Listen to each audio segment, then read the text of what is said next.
Thank you to my on-time crew. Appreciate that.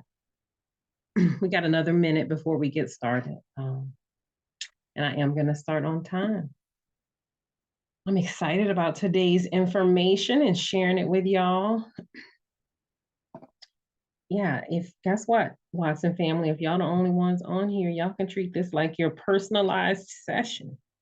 Oh, we got somebody else showing up. So the small groups allow y'all to ask more questions. So take advantage of that because then it becomes helpful to you to get your personalized questions answered.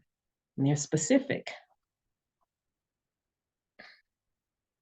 So it is another Wednesday.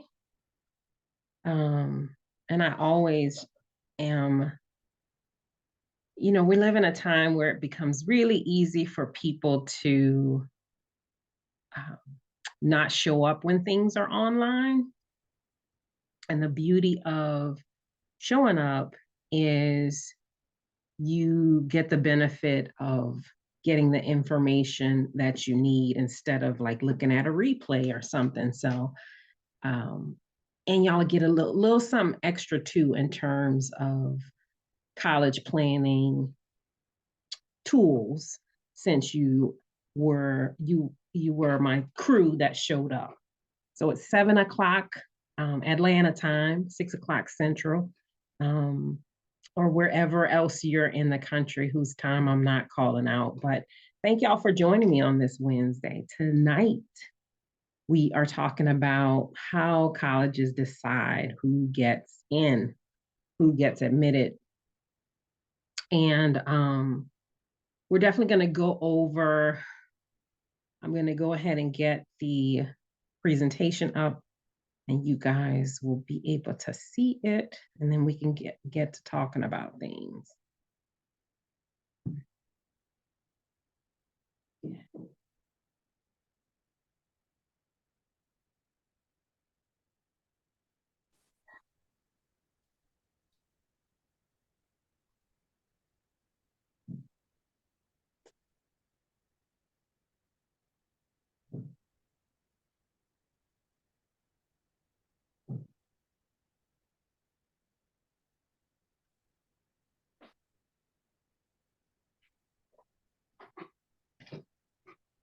All right. How colleges decide who gets in, who gets admitted. What we're going to cover tonight is the criteria colleges use to decide. But even though they are making the decision, you have power in the process. So we're going to talk about what their side of the equation is in terms of power, and as well as what your side of the equation is in terms of power. What are obstacles and pitfalls to avoid in making sure that you have all the criteria needed to get into college? How you can put your best effort forward. So much of it it feels like you're putting yourself out there for people to judge you or make decisions about you. But a lot of it also is about you putting your best effort forward. And what's needed outside of academics and all the criteria that will help you achieve, because there's something major outside of academics and achievements and awards and all those categories that you need that will help you achieve. But I like to start these off, or you'll learn, like in the first session I did this, and I'm certainly doing it now, but I like to start off talking about my own story, or stories that are close to me, just to help set the tone and set the stage, because so much of college admissions is about the person, who you are as a person and what shaped you. So I talked about being from New Orleans, and I talked about getting to Notre Dame, but I really wanted to get into a little more detail about that and let you know, like, it was an uphill journey for me. I think so many times people focus on the outcome and how good an outcome is, and focus on the highlights. But there were some lowlights. You see me as a little girl in this picture, and that's my mother dealing with my big fro at the time. But I share these pictures of young me to share the part of my story that says my mother was literally a survivor of domestic violence. So the little girl you're seeing there and the young woman my mother was at that time was probably a year or two out of she was a year or two out of a domestic violence marriage. So she was married and endured domestic violence. And that meant actually, as a really young kid, I went to a few schools, elementary schools, even before, like between pre-K and kindergarten, as a result of my mother's tumultuous relationship. Now, the beauty of it is my mother met my stepfather not right before, when I was like four-ish, right? So right when I'm getting at preschool, and she had left the marriage that was tumultuous, and then she uh, started a relationship with my stepfather, who came into my life really young, and is the only daddy I know. So um, I share that because it was an uphill battle for me as a young person, and that could have easily started me on a trajectory that would not have led me to Notre Dame. So I just wanted to say, like, know who you are and accept your story for all parts of it. As a result of my mom still was able to create a safe space for her children and some of her siblings that she raised, even though she was going through a tumultuous relationship. And for me as a young girl, school was my safe place. School was my place to shine. I liked the attention I got for being an early reader and an early writer. I remember vividly an exercise we did in first grade that was a handwriting exercise mostly, but from in a little journaling, like it was my intro to journaling. Every day we had to write what day of the week it was, the date, and what the weather was. So to this day, I have a full fascination with what is the weather outside to help me dress, and a clear interest in the day. And I always journal. I still journal as a result of that first grade exercise. But that first grade exercise also identified me as an early academic achiever because I read early, I wrote well early, and uh, I can remember first grade, my Mrs. Frazier was my teacher, and she was a huge encourager of my academic excellence. And that started me on the path of I love school. So I shined in every possible way I could to get that good attention from my teachers, who were my secondary nurturers. My mom was at home loving on us. And then when I got to school, my teachers were an extension of that. So, and I can't remember what grade, but I was the school spelling bee champ. And me and the few others that were the high won our different grades went to the Lakefront Arena in New Orleans, which was probably when it was uh, early on in terms of being built, and participated in the citywide spelling bee. A huge achievement for me. I was ecstatic about it. It was also one of the few field trips my mom went on with me. So another exciting moment for me. And I got to bring lunch and ride on the big yellow school bus, which was all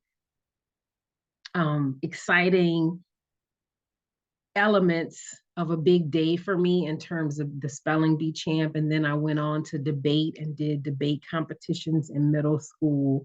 So I was doing what I needed to do to achieve, it also gave me a sense of power in my own young life of um, and goal oriented. Like it gave me something to work towards. So with those things, I was all about shining.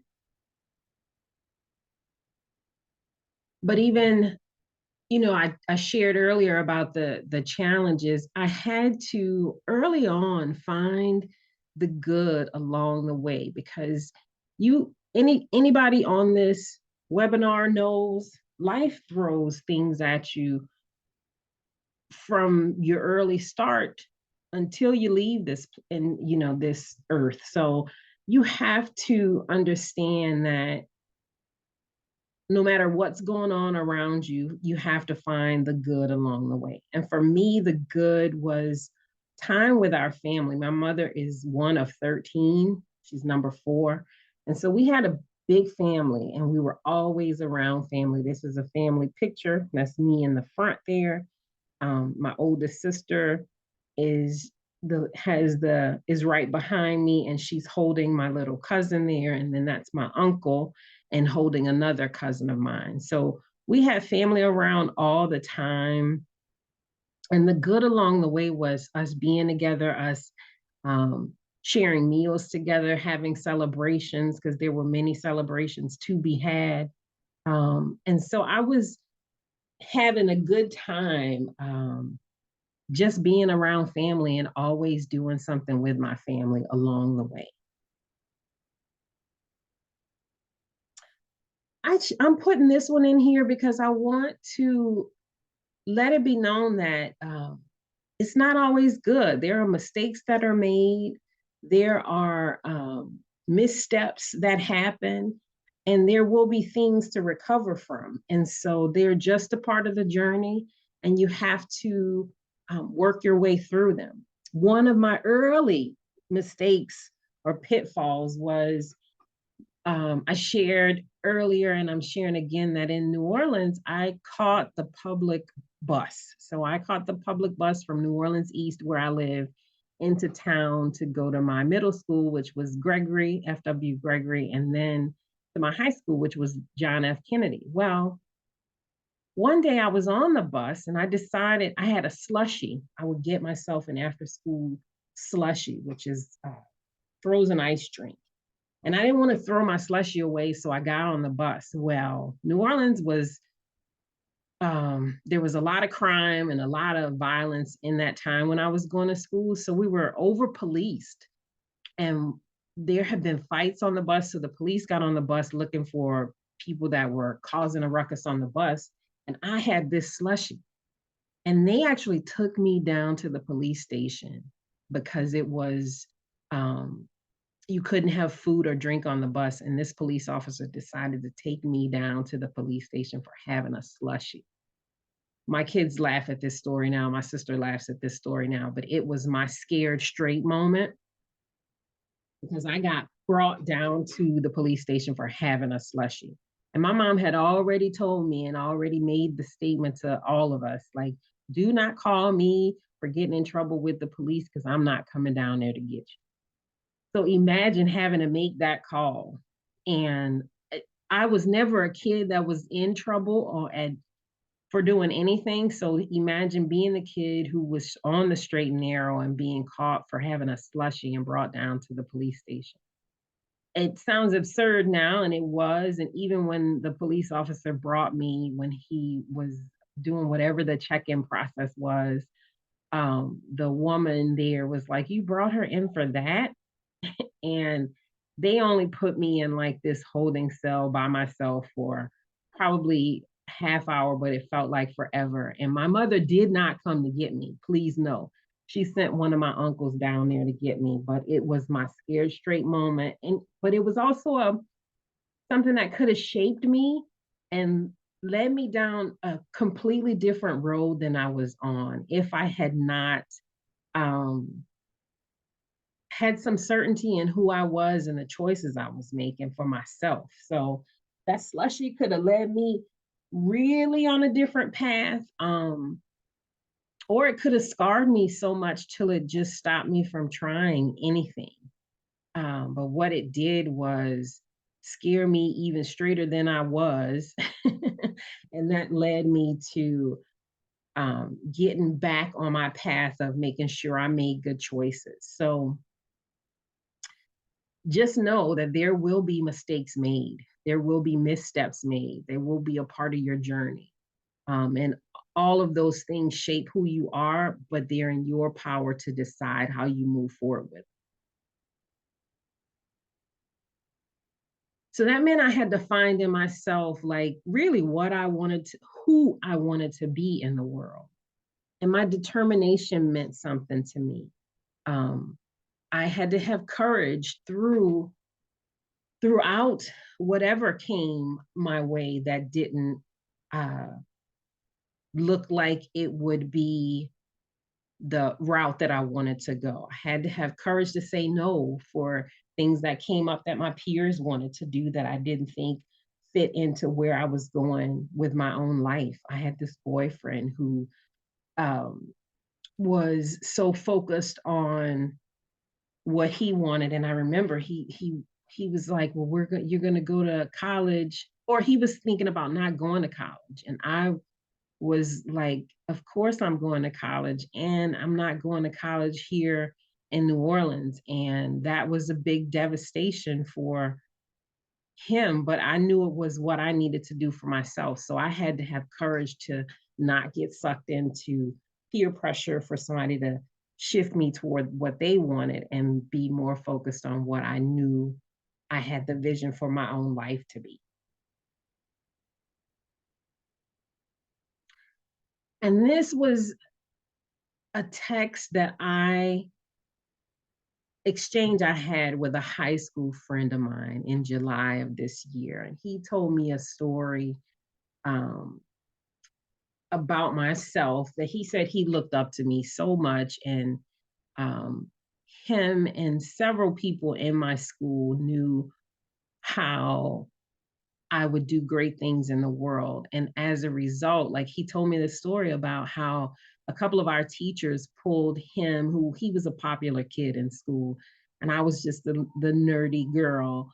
But he was pulled aside because we were friends and told by our teachers that they wanted him to take responsibility to make sure he looked out for me and a couple of other girls and made sure nothing happened because we were the pride of our school. And I just had no clue that was going on around me. I was just so focused on what I was doing.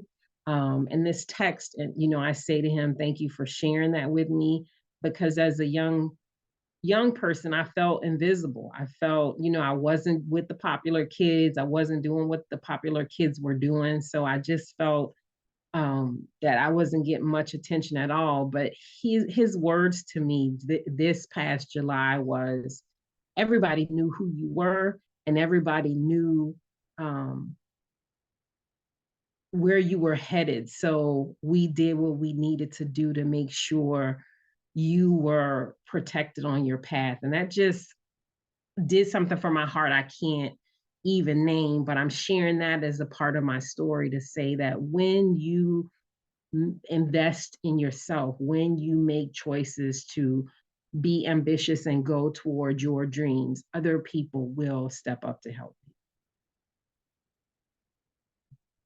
And so, how does that all lead to the decisions colleges make to help people or to decide who gets in? Well, I shared these categories, if you will, about the areas that schools look at. This, the top 250 schools they surveyed and asked them the components of the application and how much weight they put toward them. And you'll see that test scores are 15%, grades and coursework are 20%. And those two pieces together, they call that your academic index. So your academic index takes up about 35% of the weight of the college admissions components, which means it's the highest. So what you do academically is the highest category that they pay attention to. Next up, they have your extracurricular activities, your essays, which we did a whole webinar and workshop on last week. And then the 10% is what your recommendations, et cetera. So these are the components that they make decisions based on who's going to get in. And that's called your student profile. So when someone says to you, you know, how strong is your student profile? They're talking about those components, which are just kind of laid out here in bullet point form. Your grades and those test scores, which again is called your academic index. And they're not in the same order, so don't worry about the order on this page. Awards, recognition, and achievements. Your essay, your extracurriculars, your letters of recommendations, and that whole advanced placement scores kind of goes right up there with your SAT and GPA. So that's a part of your academic index. So now I'm talking about them, I'm breaking it down and talking about the things that those same components, but given a little more detail to them. So that academic index part, meaning your GPA and your grades, that's what you do inside the classroom. And what's important to know about that in terms of them making a decision about how you get into or whether or not you're admitted, what's important to know about that is they use your academic performance as a benchmark to see if you make it past their cutoff. So if you're too low, they use those grades to say, oh, just easily, this is a no, just because the grades don't make the cutoff.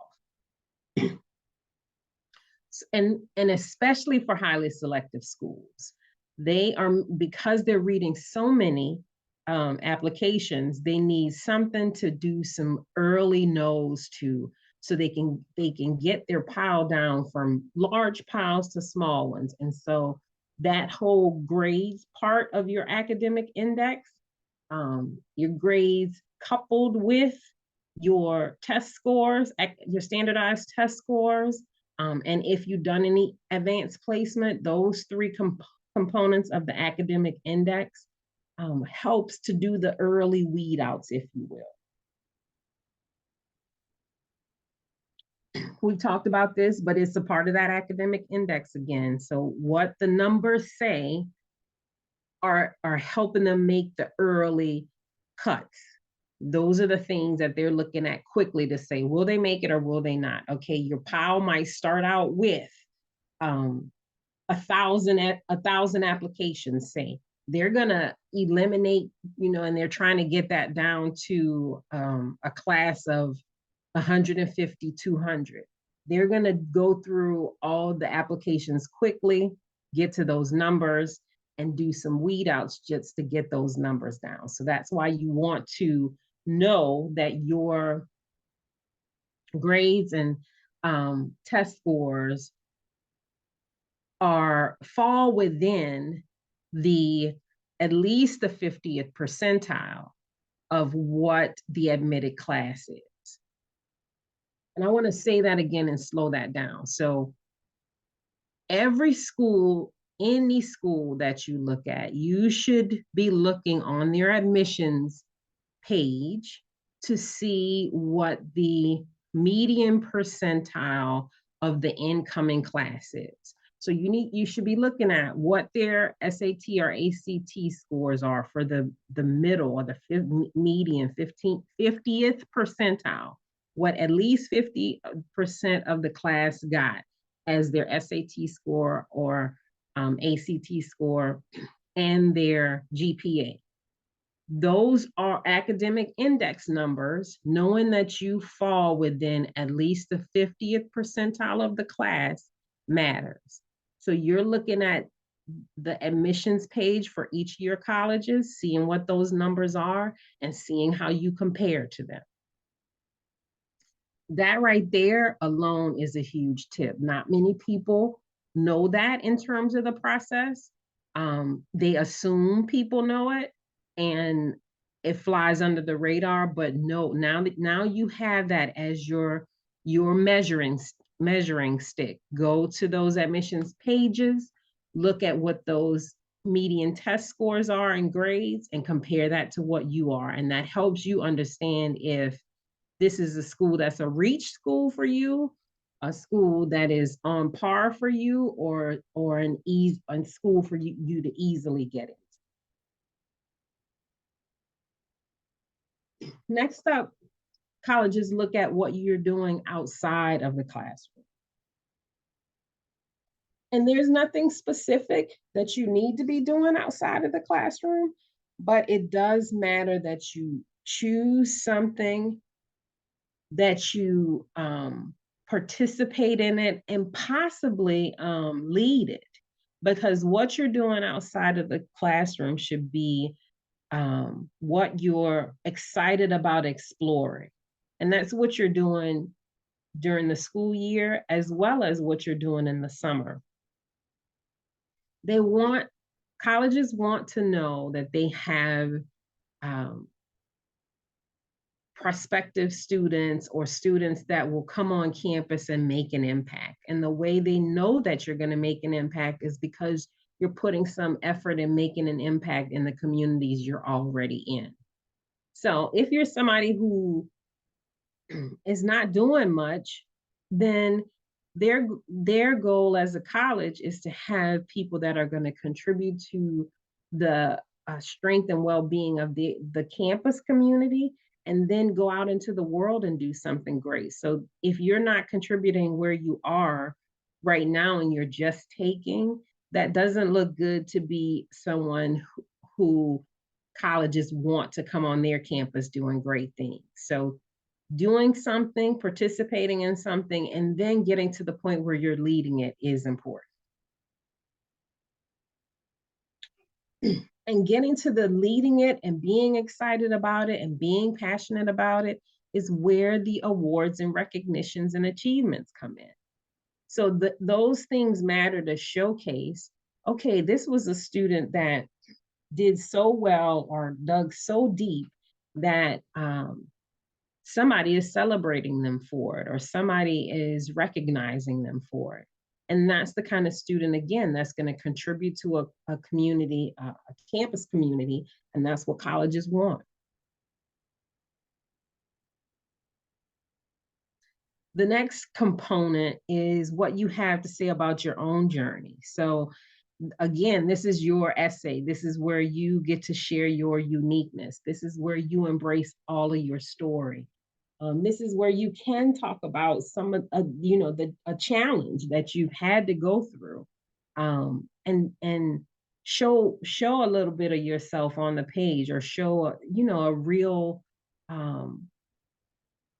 look into who you are, because this is your place to shine. Because if let's say your academic index, meaning your grades and test scores, are just right there toward the middle 50, and you're not, high on those areas, this is where you can come through in terms of your essay. And this is what we talked about last week, and show the admissions officer that this is the reason you want this person here, because you're showing what you will add, because you will be talking about it in story. So this is the way that if the numbers can't tell it, this is where your words can shine, and this is where you can use your words to shine. So you may not be the person that is the strongest in the classroom, but you have another place to round out who you are if you just with this opportunity to tell your story. And then what others have to say about you, those recommendations, you choosing the people that you think have something good to say about you. If you're a senior, I think that conversation, the people that will know you the best, happen between 10th and 11th grade, sophomore and junior year. That's probably where you're going to find your teachers that will do your recommendations, because that's when you're a little more engaged. As you come in as a freshman or a ninth grader, you're just trying to get your footing.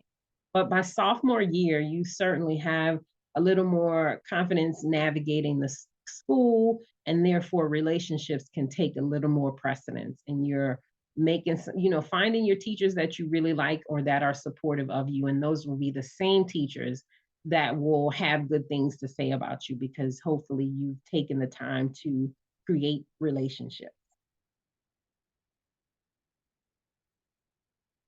And then the other component in terms of your college admissions components that they are looking at, the admissions officers, are the special things or the extra things, the demographics. Are you a first generation person, or do you add some diversity into the campus in some other way?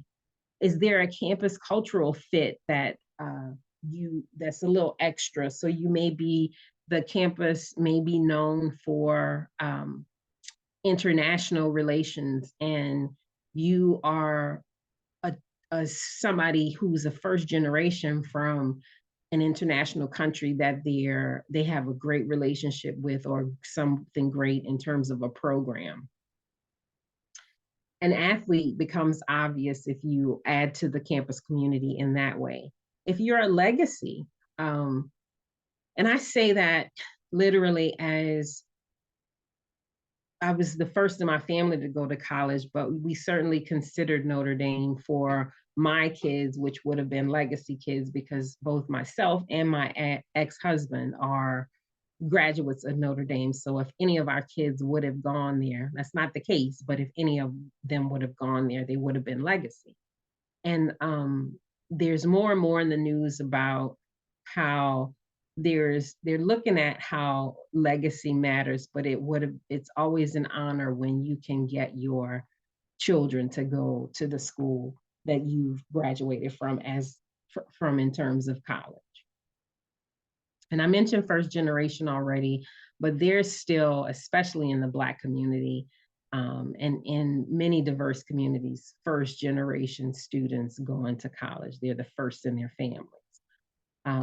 And so those are the extra things that you can share in your essay that will show a school what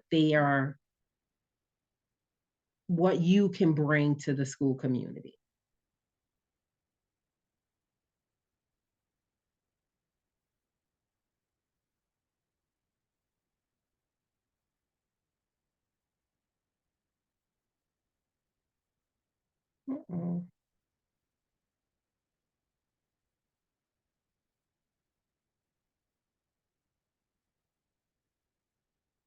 Lost my place, so I'm just getting where I was.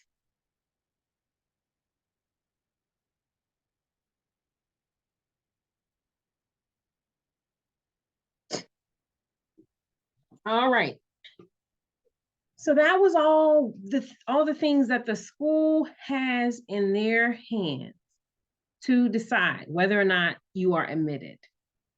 Now we're getting to what I consider the best part about this. What's in your hands? Because this process, I felt this way, and I said this in the email, one of the reminder emails to y'all. I felt like so much of the college admissions process was the process dragging you, and you feeling powerless, or just put on a table for somebody to judge. But now that I know better, and I try to empower my students and the families I work with to understand, is so much of this is in your hands, and it's more in your hands with the more knowledge that you have and the earlier you start to think about the process.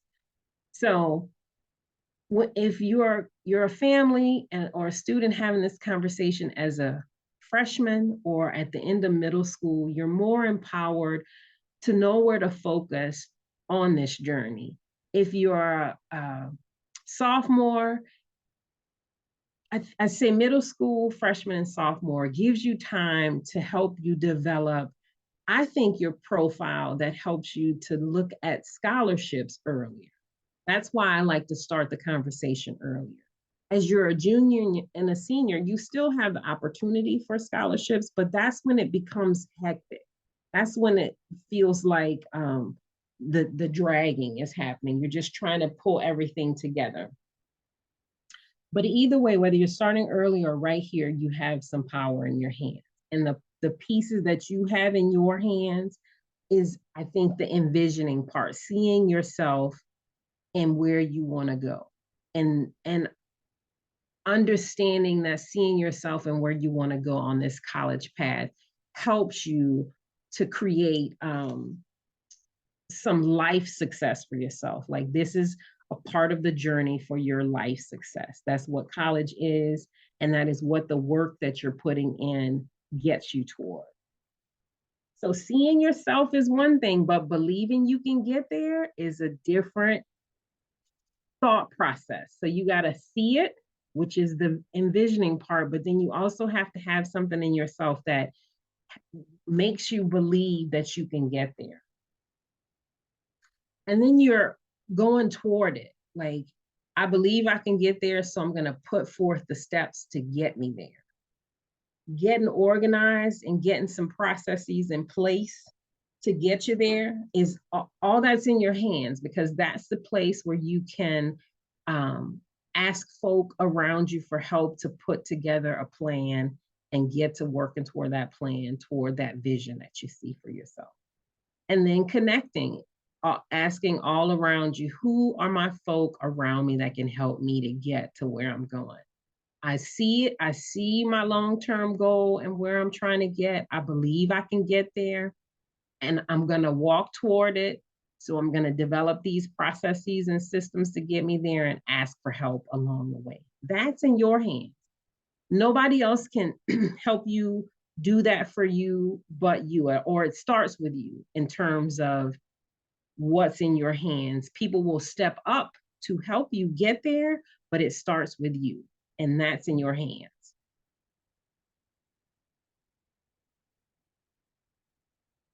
This one is important because that finding your why is important. Why am I doing this? So many times, parents are dragging their kids along this path. And I actually try to have parents and students understand that the student has to find their why. Why do they want to do this? What about my gifts and talents do I want to use as I go on this college campus, as it prepares me to go to life?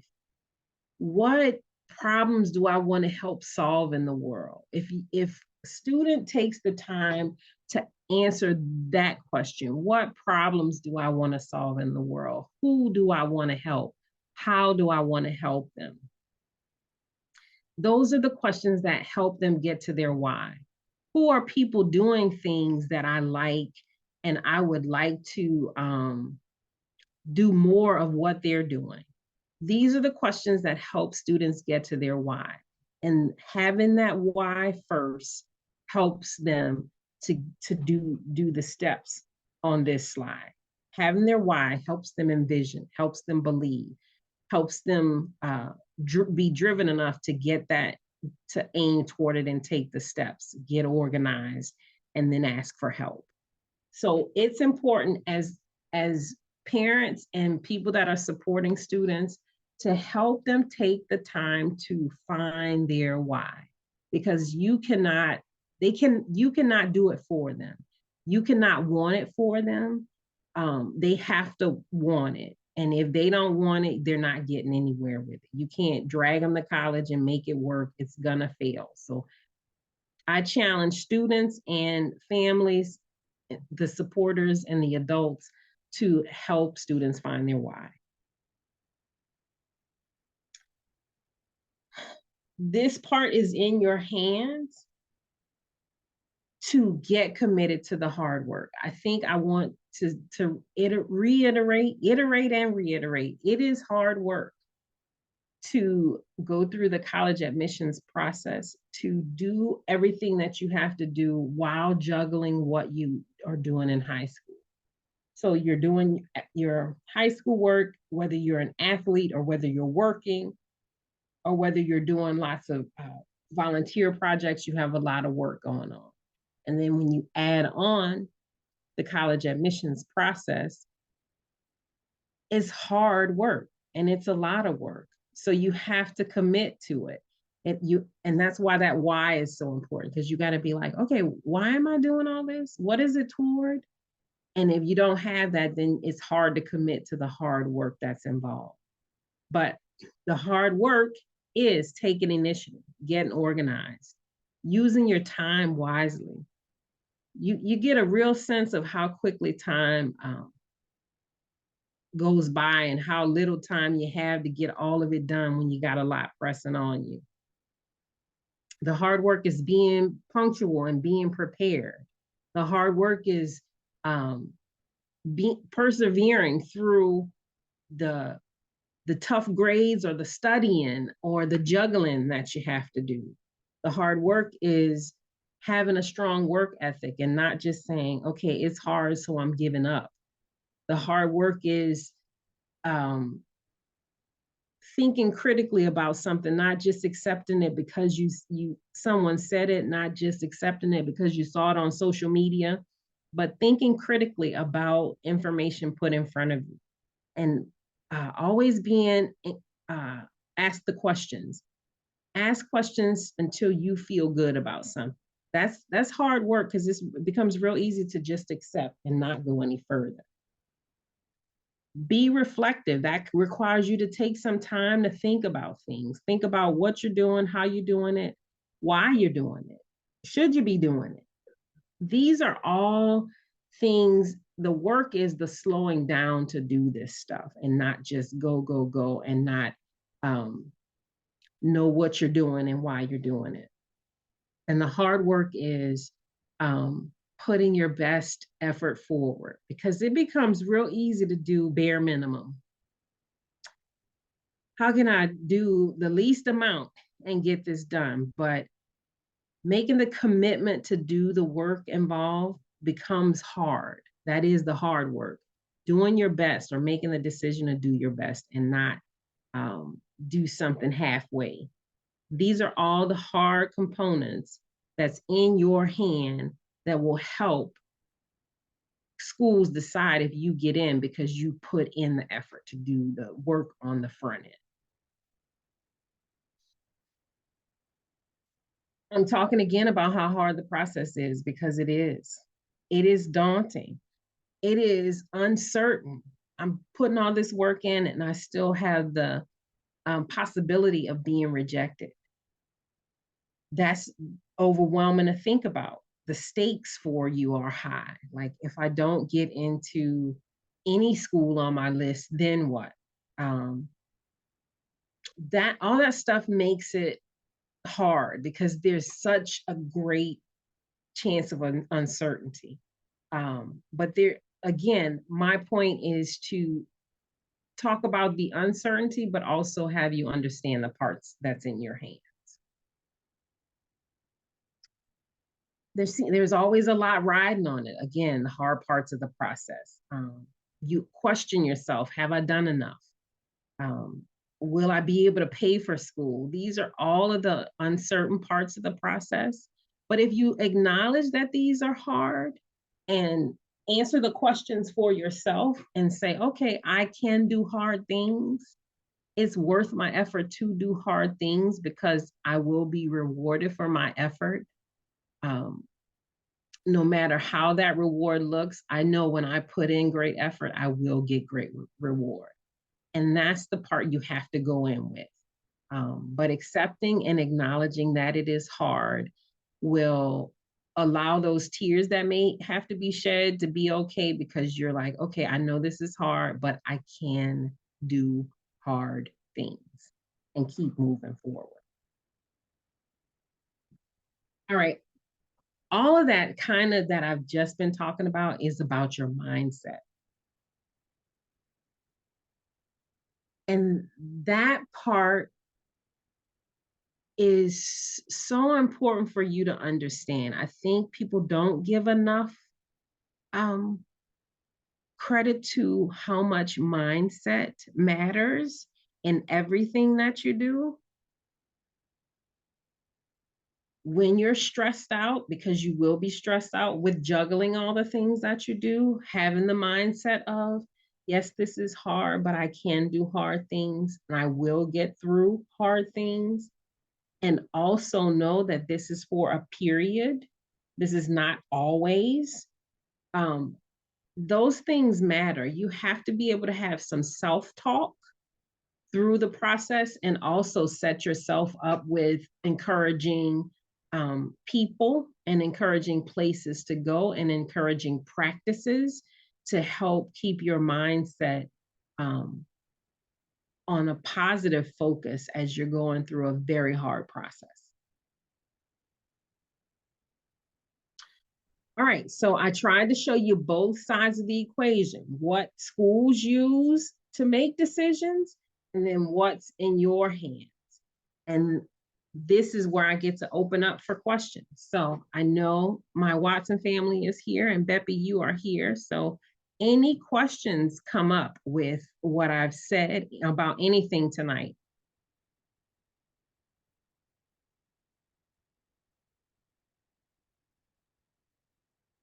Everybody feeling good? I was that clear? Come off mute just to let me know then.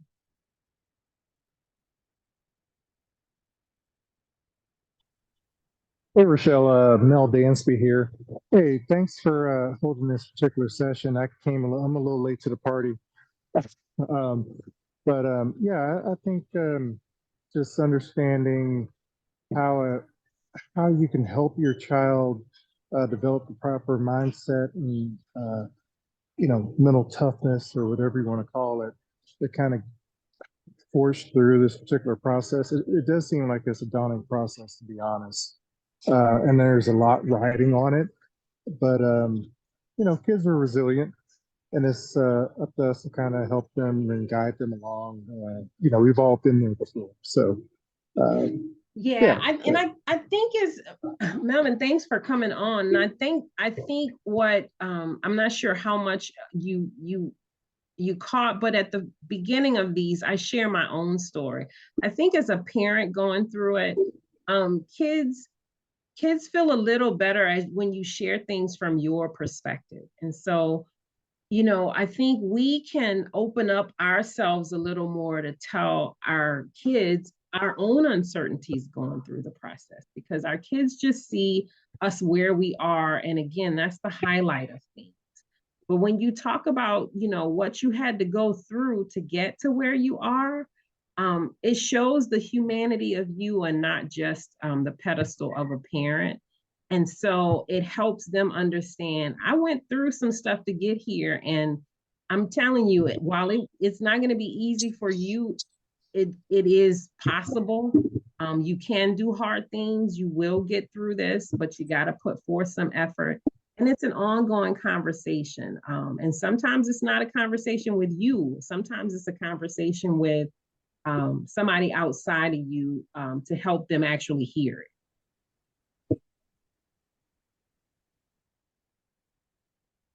Anybody else? Beppy, you want to say something? You came on camera. Sure. I was just going to ask if you have any advice for once you're past the application process, if maybe you're waitlisted or you haven't heard your advice on reaching out to admissions in those type of situations.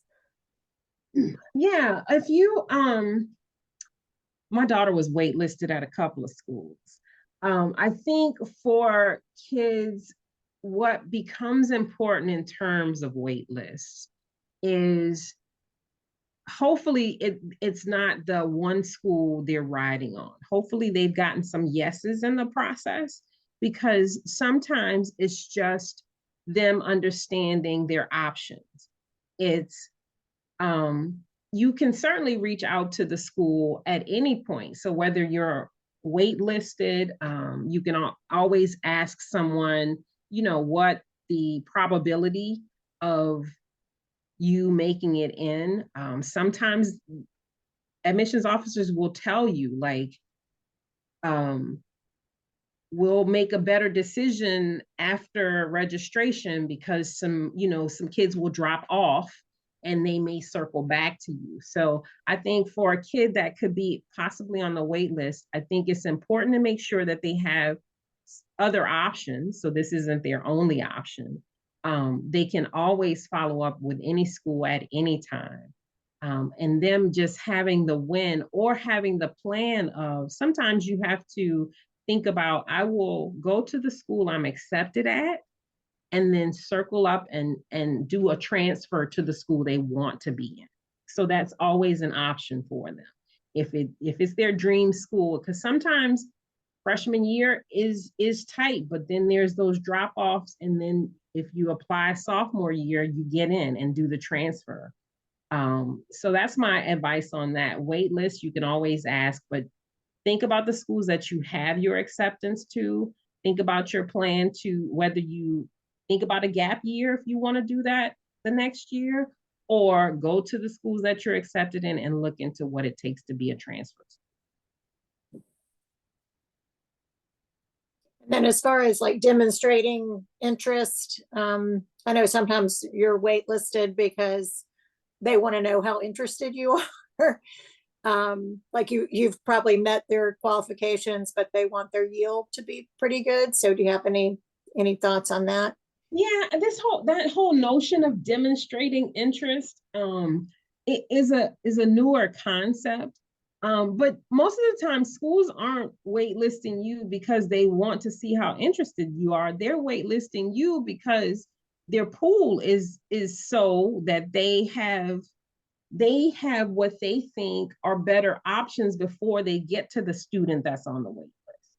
So they're more waiting to see how many will drop off of the students that are above the curve than you are on the wait list. Does that make sense? It does, yes. Yeah, so demonstrating interest in terms of, yes, you can certainly reach out to them while you're on the wait list. And I think that's where the real conversations happen, of the question of, what are my chances looking like? That's when they will get honest with you, because if they know you're number 200 on the wait list, they're not going to tell you that, right? But that's when the student and the family just ask, what's the reality of my chances there? And what options do I have for it to become a reality for me to come?